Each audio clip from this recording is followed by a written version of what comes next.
Carlos Matienzo. Carlos, muy buenos días. Gracias por estar con nosotros. Gracias a ti por la invitación. ¿Qué se sabe de esta tremenda masacre que vimos en Salamanca?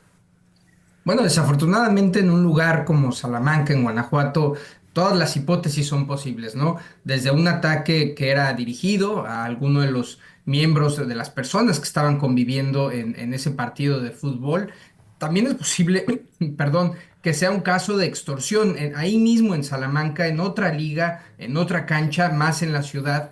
Ya se había reportado a inicios de año, a finales del año pasado también problemas de extorsión, incluso para poder jugar fútbol. Las ligas estaban siendo extorsionadas por el crimen organizado, tenían que pagar derecho de piso para operar y apenas en enero habían reiniciado actividades algunos de estos clubs o digamos canchas de fútbol con presencia de la policía justamente para tratar de disuadir a quienes extorsionaban a estas personas. Y por último, también podría tratarse de un ataque en lo que llamamos calentar la plaza, ¿no? De un grupo contrario que va y hace una atrocidad en un territorio que controla a otro grupo criminal para tratar de provocar la reacción del gobierno. En cualquiera de los casos, lo que esto nos demuestra es, por un lado, una presencia todavía muy alta del crimen organizado en Guanajuato y por otro la incapacidad del Estado, y me refiero al Estado en conjunto, federación, Estado y municipio, para poder garantizar ya siquiera que las familias puedan ir a un partido de fútbol. En este sentido, pues creo que es una tragedia que, como tú muy bien mencionabas, no está dimensionando o no quiere dimensionar el gobierno federal y que desde mi punto de vista tendría que atraer la investigación porque podría incluso catalogarse como un acto de terrorismo. Justamente esa era mi siguiente pregunta, si esto lo podemos catalogar como terrorismo. Mira, bajo el Código Penal Federal de México, claro que se podría. Es una actividad que busca causar terror, que busca impactar en la comunidad o en las autoridades y que además cuenta con los, digamos, elementos de violencia necesarios para perseguirse así.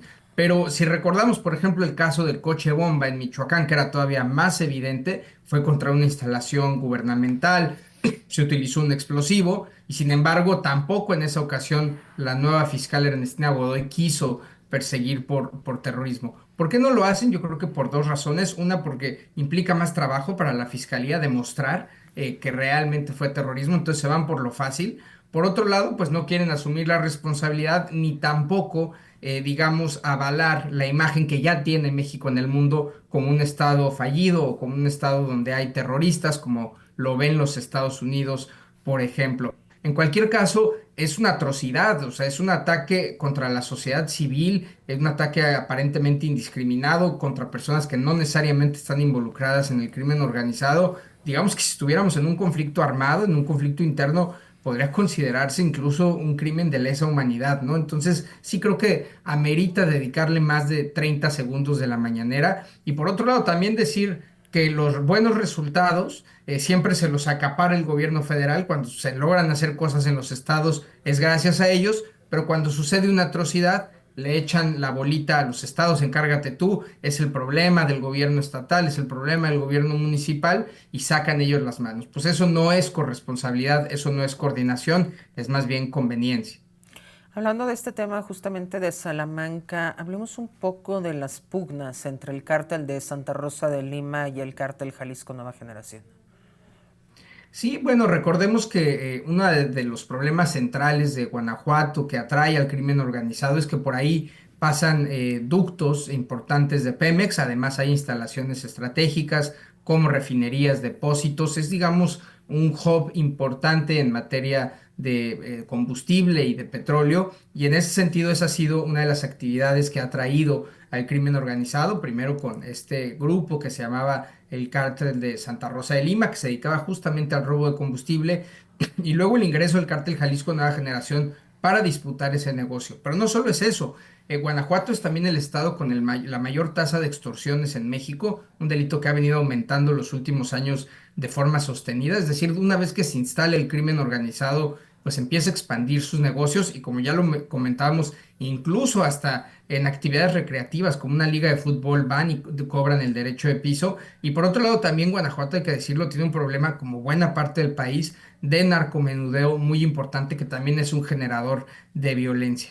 También es muy importante decir que Guanajuato es un gran ejemplo del golpe de realidad frente a las cifras del gobierno de la República. El gobierno de la República ha argumentado que en estados como Guanajuato han caído los homicidios, según las cifras oficiales, 20% entre 2025 y 2024, aunque otras cifras, otros cajones de la cifra delictiva muy ambiguos, como otros delitos que impactan en la vida, han aumentado en mayor proporción que esa caída de los homicidios.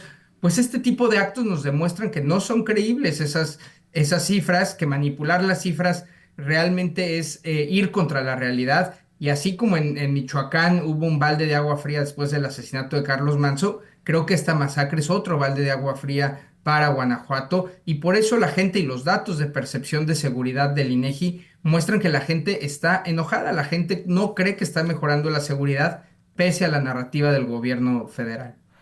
Em, Carlos, aquí Carolina Lara, parte de nuestro auditorio, dice, pregúntale al experto si cree que Estados Unidos va a entrar al país.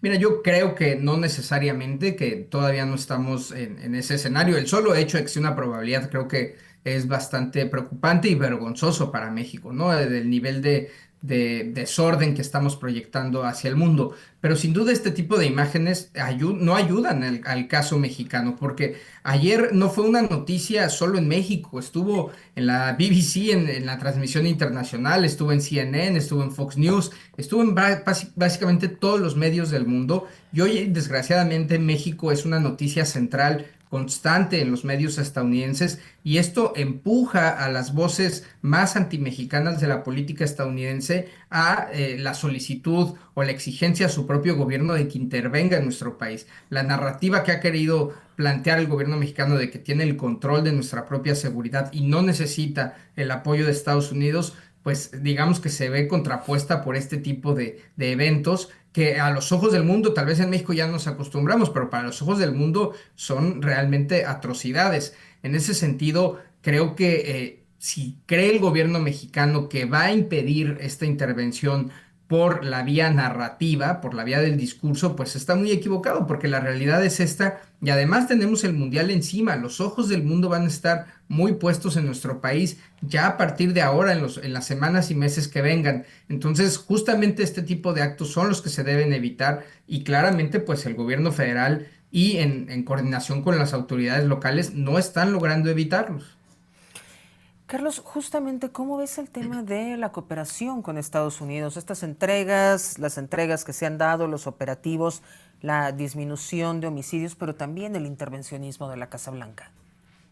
A ver, yo creo que evidentemente esta cooperación no es nueva, es una cooperación que viene desde los años 80 y bueno, y llega a, digamos, a su punto más importante con Iniciativa Mérida, y tiene muchas cosas positivas cooperar con Estados Unidos. En primer lugar, las capacidades que ellos tienen de inteligencia, y estamos hablando de satélites, capacidades tecnológicas para intervenir llamadas, experiencia operativa, entrenamiento, etcétera. Pero por otro lado es importante la cooperación para ser los corresponsables de la parte que ellos les toca, la parte de cuidar ellos también su frontera, el trasiego de armas, y también incluso darle recursos a México, como en su momento sucedió con la Iniciativa Mérida. México a partir de ahí obtuvo, por ejemplo, los helicópteros Black Hawk que hoy tiene la Guardia Nacional, y algunos de los que tiene el Ejército fueron donación de Estados Unidos.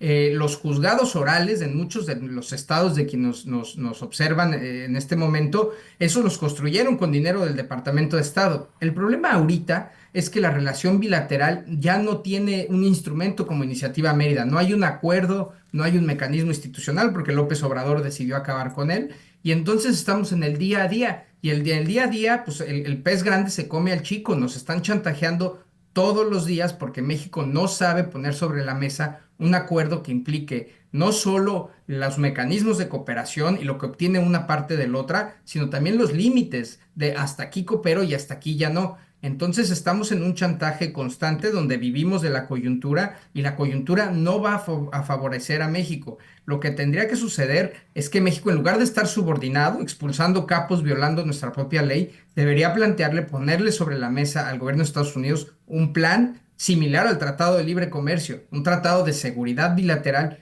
que sea permanente y que trascienda a las figuras de Trump, de Harfuch y de Sheinbaum. Institucionalizar de nuevo nuestra relación. Por último, todos estos halagos que vemos de miembros del gabinete de Donald Trump, donde hablan una y otra vez de la excelente colaboración que hay con México, ¿cómo los interpretas? Bueno, es que ha llegado a niveles históricos lo que podría llamarse colaboración, pero también desde otros lentes subordinación. ¿Cómo no van a estar contentas las autoridades migratorias? No solo si México ya selló la frontera, sino además se convirtió en tercer país seguro, lo que cual quiere decir que nos pueden deportar a personas de otras nacionalidades. Pero además México está calladito ante la persecución de migrantes mexicanos en los Estados Unidos. En materia de justicia, ya lo comentábamos, la expulsión de capos, de estos tres envíos de capos, que bueno, yo creo que a nadie le molestan ni en México ni en Estados Unidos porque todos queremos verlos cumplir la ley y en ningún lugar se cumple mejor que en Estados Unidos, pero la verdad es que estas expulsiones fueron violando la Constitución y las leyes mexicanas. No hubo juicio de extradición, no se siguió ningún procedimiento, simplemente se violó la Constitución y se agarró a ciudadanos mexicanos y se les mandó a Estados Unidos, algo que yo creo que ningún otro país ha hecho antes, al menos no en situaciones de paz. Entonces, claro que están contentas estas, digamos, agencias, las distintas agencias de Estados Unidos, pero el problema es que su hambre de intervención en México no se va a saciar y eso es lo que no está entendiendo el gobierno mexicano. Creo que el gobierno mexicano tendría que mandar la señal de que quiere tener una relación mucho más estable, mucho más formal en materia de seguridad y que implique también corresponsabilidad de Estados Unidos. Es increíble que estamos cooperando como nunca y no les estamos sacando nada, recursos, material, armamento, vehículos para nuestras corporaciones. Antes al menos eso se sacaba vía iniciativa Mérida. Entonces, creo que ellos, por supuesto que están contentos con ese nivel de colaboración que ha mostrado México, pero lejos están de sentirse satisfechos. Creo que ellos sí creen que pueden hacer más y que pueden tener botas en nuestro territorio para hacer lo que ellos consideran que el gobierno mexicano no sabe hacer. Muchísimas gracias por tu análisis, Carlos. Que tengas un excelente día. Igualmente, un saludo al auditorio. Muchísimas gracias.